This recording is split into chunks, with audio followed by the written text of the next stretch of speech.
Hi there. Well, I'm ready for part 2 of my Vocab-YOU-lary.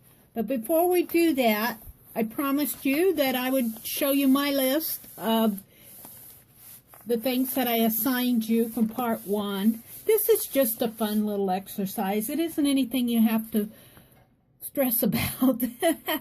But it is fun to think about the things that you've worked on in the past and the things that you've used to create those projects.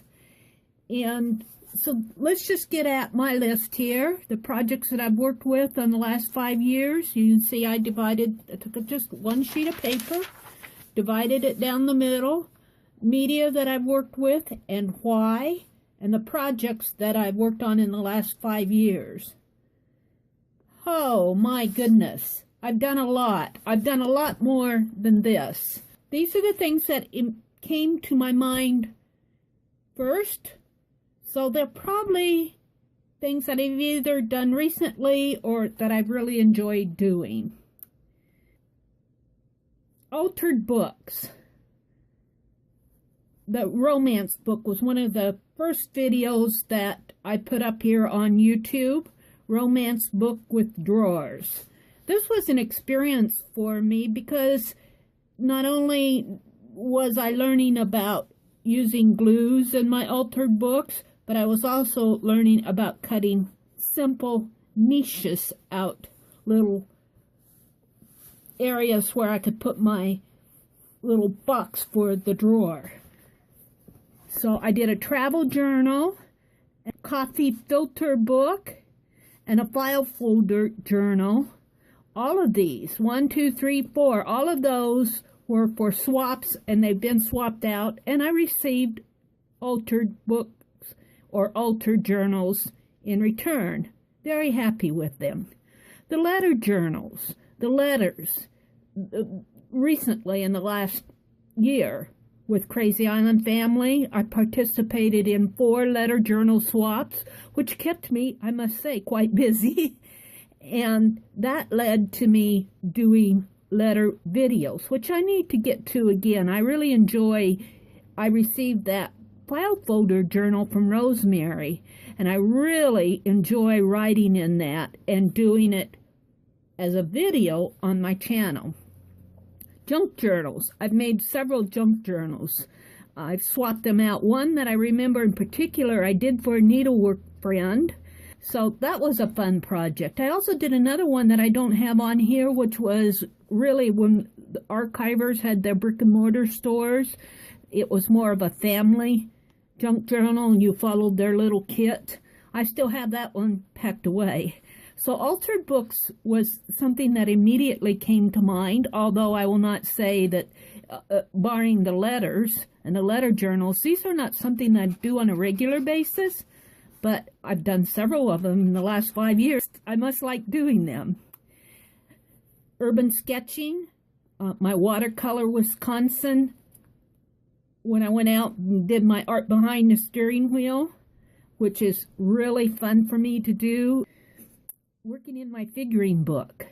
My figuring book is more of a planner when I'm planning a project, something like this, only maybe a little bit more visual and artsy. Here I'm writing down stream of consciousness thoughts. In my figuring book, I'm liable to do anything from stenciling to ink splatters to even planning out an art journal page, which I don't do very often, but if I'm doing it for a swap and I want it to be something specific, I will. So I really like my figuring book. I also designed my little scissors in there now. The Green Dove journal. I did a video on this about a month ago. This was the Green Dove cookie jar that my father gave to my mother. I did an entire journal scrapbook around it. My faces. I have a video on there where I sat out on the patio one summer because I needed to get outside and get some air. And I sat on the patio with my cell phone, went to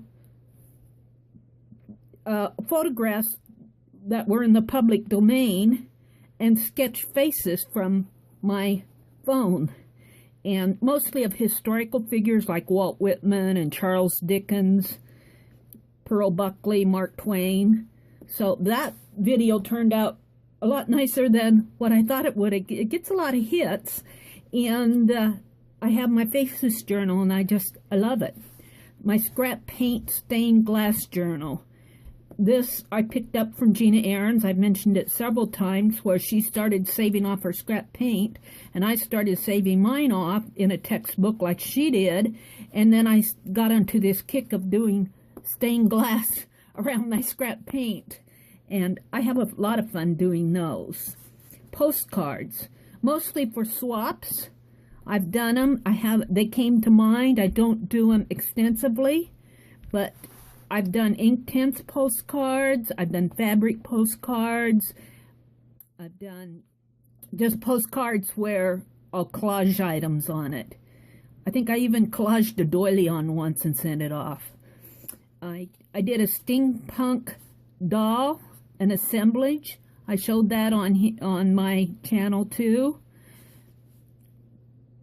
I also did a steampunk candle holder that I made out of a potato chip can. I'm not sure I showed that project. So those are some steampunk projects and assemblage that I worked on, which is more dimensional art. It's not so much art journaling or painting or sketching or anything like that. Needlework. I haven't done a lot in the recent past, but in the last 5 years I have. I like to design my scissors, and I like to stitch my little fabric ornaments that I swap. I designed them, but I haven't got any stitched yet in the recent past. Scrapbooking. I used to do a lot of scrapbooking, and I think that's the case for a lot of people that do art journaling. We kind of wander from our scrapbooking into our art journaling. I think that's very much a case for me, although I have sketched since I was 8 or 9 years old. I've always done something. But scrapbooking can certainly be put on this list of projects. Fabric ornaments, I've already talked about those. Tags and ATCs. I need to do a video where I have a whole basket of tags that I made. And ATCs, I've got a baseball card binder of all my ATCs that I've made over the years. Cards, I do cards. I've mostly done them for swaps. I put them on here because they're something that I've done. I'm a reluctant card maker. Altered sampler. This is a project that I want to get at again. I found an old sampler. In fact, I've found 2 or 3 now, but this one that I'm talking about, I found the sampler at a thrift store, and I altered that sampler, and that was really a fun project. It's in storage now. So those are kind of some things that I've worked on in the past 5 years. There is where I've been. That's what I've been doing personally. Makes you stop and think.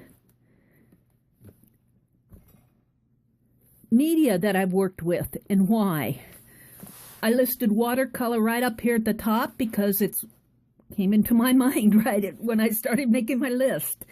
I like the transparency of watercolor, and I like that it dries fast and it's portable, and I can take it with me when I do my urban sketching and my art behind the steering wheel. I mainly use watercolor when I do that.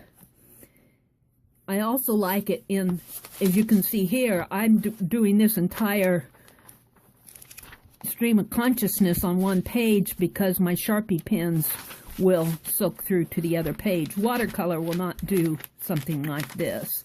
So I do like to use it when I'm doing letters where I'm writing to you, when I'm out doing my urban sketching, and I'll write on one side of the page and I'll do watercolor on the other side.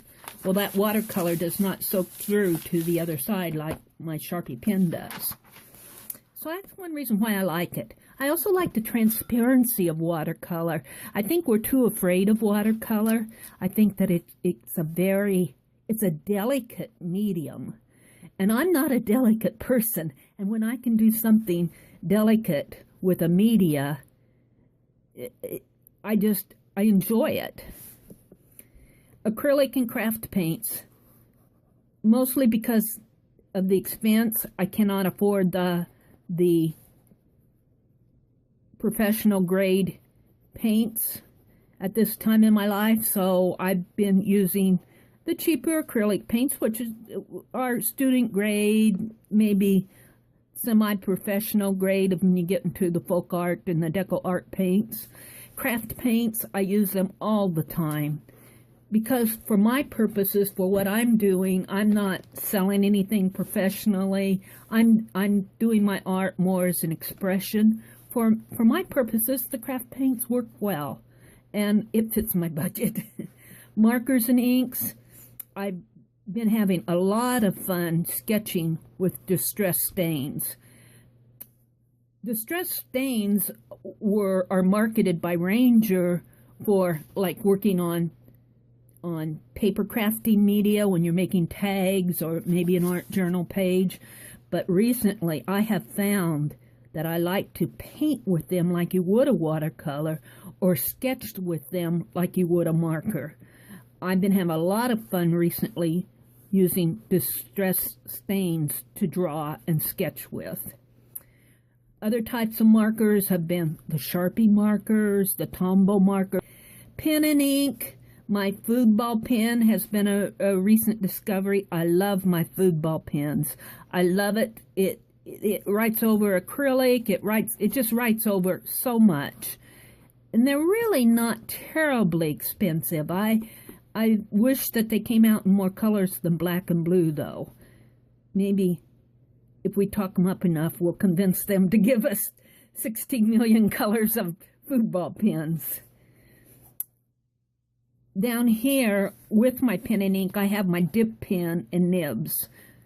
And my fountain pens. I should put my fountain pens here, too. I'm having a lot of fun with the dip pens.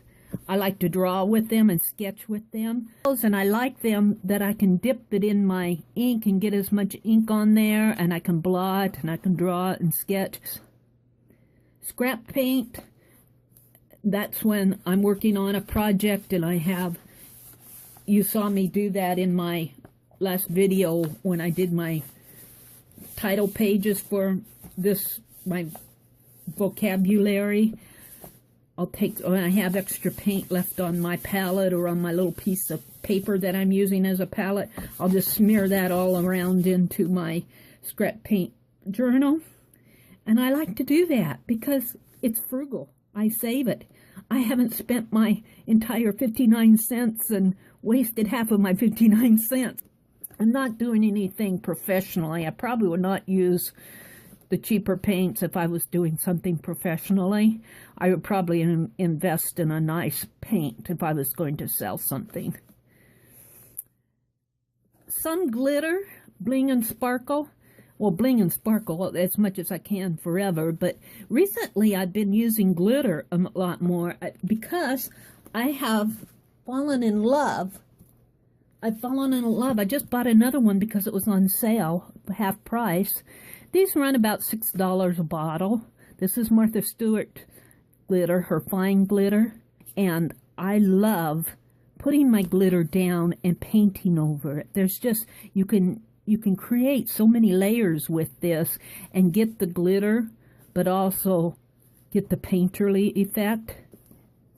Collage.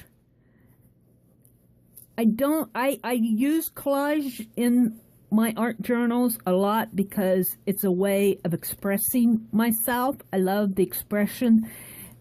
I don't do a lot of pretty lady collages, but I do like to collage old photographs, prints of old photographs. Sometimes if I'll find something in a magazine that appeals to me, I will use that as collage. So yes, that's a media that I use. Fabric scraps. I love fabric scraps. That's all I can say about it. I like to go to the thrift store, and if I find something that appeals to me, I'll get it. And usually it's something that has some trim on it, or it's an old cotton faded fabric. I like my fabric scraps. Ink tints. I like to paint with my Inktense bars. I do not use the pencils as much because I don't like the wood. I don't like the waste of that wood in my pencil. I like the bars where I use it right straight from the little tin when it's in its little plastic tray. When I have to sharpen a pencil, even with colored pencils, I don't do a lot of colored pencils because I have to sharpen them. And the wood, this is a trick I picked up from Gina too, because when she sharpens her pencil, she'll sharpen them in a little jar like this. But you get all the shavings in there, and look at all this. I've got all this color around here, but look at all this wood too. And there's there's media there that can be used. And of course, I emptied this jar and I've just started it again, but I do not do a lot of colored pencils or Inktense pencils or that. I do have them, but I like my Inktense bars. I also have some art bars. I haven't used them yet. They're not Inktense, but I'm wanting to get to those. I've already talked about the dip pens, my fine liners. I cannot say enough about how much fun I am having with these fine liners. I put colors in here that I use a lot. I use these colors on a regular basis, so I have less of a problem with that. The reds, the coppers, black especially. I'm constantly, I could have 5 of these with black and still have to refill them. White, I've been using white more too. But these have very much become a part of what I do. In the last couple years, I've had fun using those.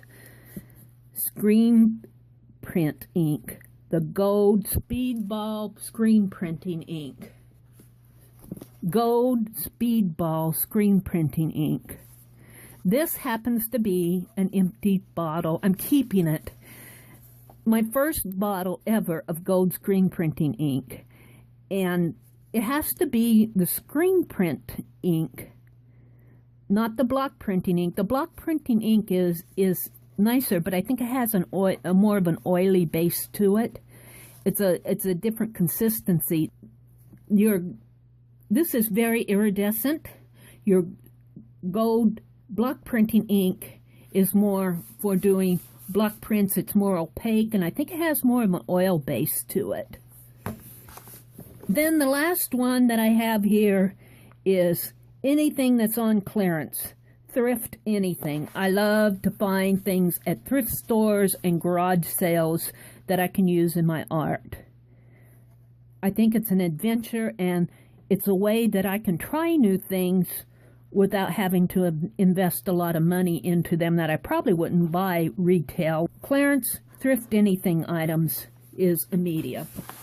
So I'm going to stop this video here and encourage you once again to do something like this. I know I've watched your videos and I've seen some of the beautiful things that you guys have done. And I know that it won't take some of you any trouble at all to make a list that's 3 times this size. And just list some of the medias that you enjoy working with. It doesn't have to be a big, I mean, you're not going to be tested on this. This is just something to look at, to say, this is where I've been at. These are some of the things that I've enjoyed working with in the last several years. It's kind of looking at yourself in the mirror, if it's possible to say that. And it's nice to think about where you are and where you are visually and where you've been visually.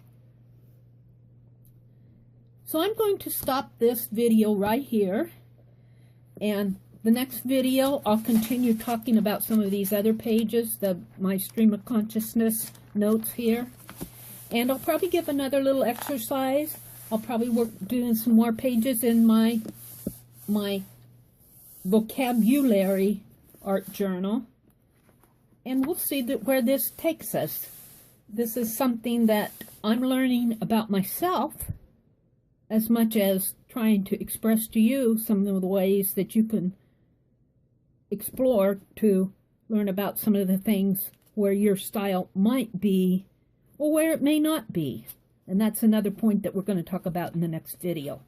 I will see you on the next page.